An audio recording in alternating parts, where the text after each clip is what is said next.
紧接着要为我们登场表演的是吉安乡阿美族水美舞蹈团。阿美族是一个乐天的民族，平日靠海为生。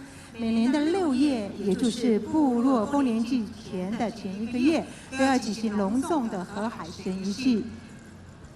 这个重要的仪式呢，也是要告诉我们部落的子孙们，不可忘记我们部落的重要的岁时祭与文化。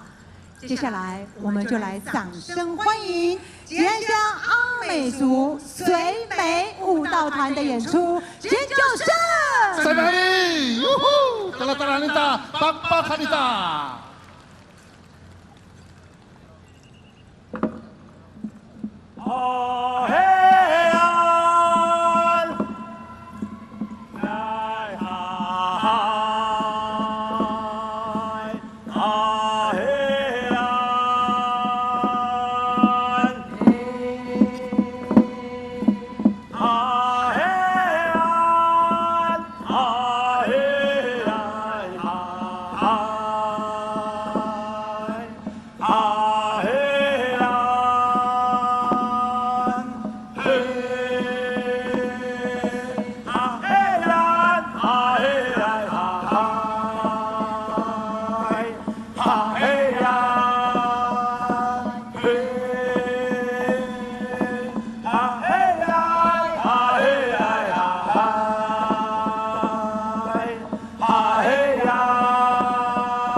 Sa lúc giang tay lên đây.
谢谢县长。嘿呀哦嘿哟嘿呀，好啊嘿呀，好啊嘿哟嘿哟呀，嘿呀哦嘿呀。好啦，哇，这么精彩的演出，谢谢我们吉安乡阿美族随美舞蹈团的精彩演出。